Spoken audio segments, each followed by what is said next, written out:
गौतम बुद्ध की यह कहानी जो आज हम आपको बताने जा रहे हैं, इसे सुनने के बाद आप जीवन की सभी समस्याओं को छुटकियों में हल करने में सक्षम रहेंगे।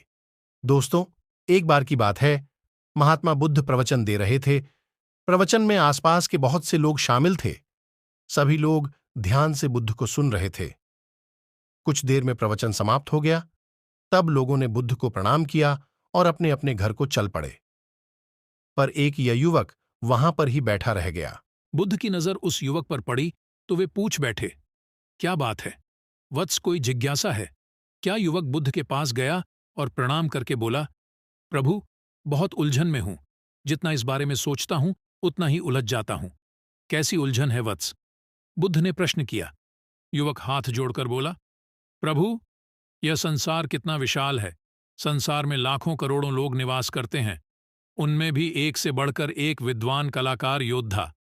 ऐसे में उन सब के बीच मुंह जैसे सामान्य प्राणी का क्या मूल्य है? युवक की बात सुनकर बुद्ध मुस्कुरा दिए। वे बोले, तुम्हारी जिज्ञासा का उत्तर मिल जाएगा, पर इसमें थोड़ा सा समय लगेगा। क्या तब तक मेरा एक छोटा सा काम कर सकते हो?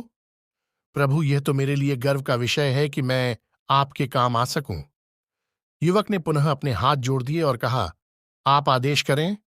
प्रभु बुद्ध ने युवक को एक चमकीला पत्थर देते हुए कहा, तुम्हें इस पत्थर का मूल्य पता करना है, पर ध्यान रहे इसे बेचना नहीं है, सिर्फ इसका मूल्य पता करना है।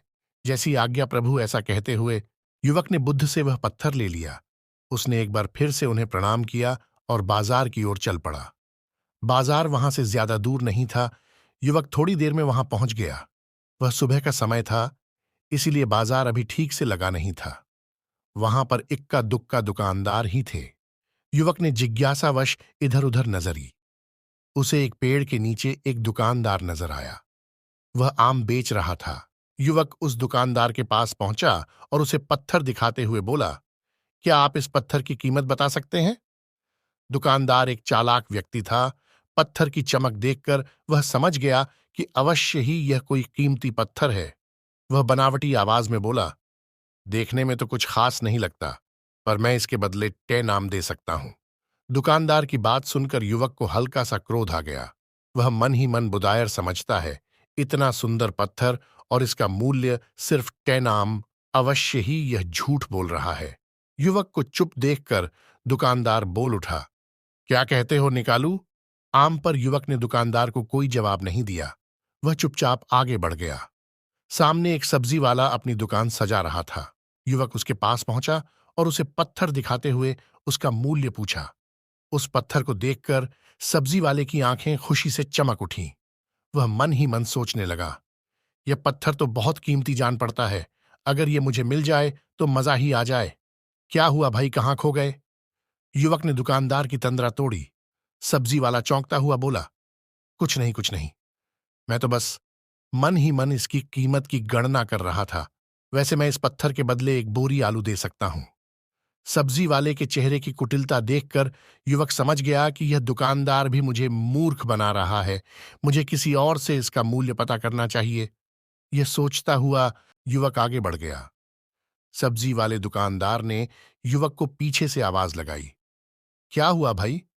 अगर आपको यह मूल्य कम लग रहा है तो बताएं तो सही, मैं इसे बढ़ा दूंगा। पर युवक ने उसकी बात पर ध्यान नहीं दिया। वह अब इधर उधर किसी ऐसे व्यक्ति को खोजने लगा जो जानकार हो और उस पत्थर की सही मूल्य बता सके। युवक को लग रहा था कि अवश्य ही यह कोई कीमती पत्थर है, शायद कोई जौहरी इसका सही मूल्य बता। से यह सोचता हुआ युवक एक जौहरी की दुकान पर पहुंचा।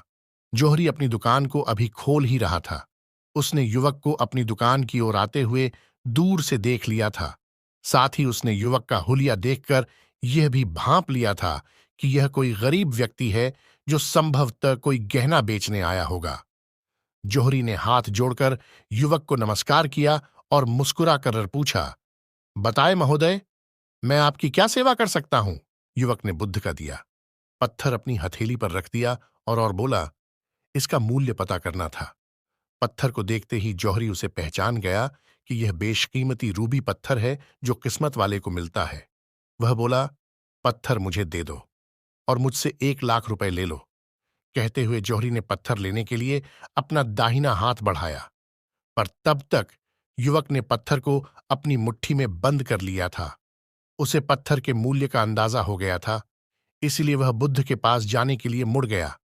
जौहरी ने उसे पीछे से आवाज लगाई, अरे रुको तो भाई, मैं इसके 50 लाख दे सकता हूं।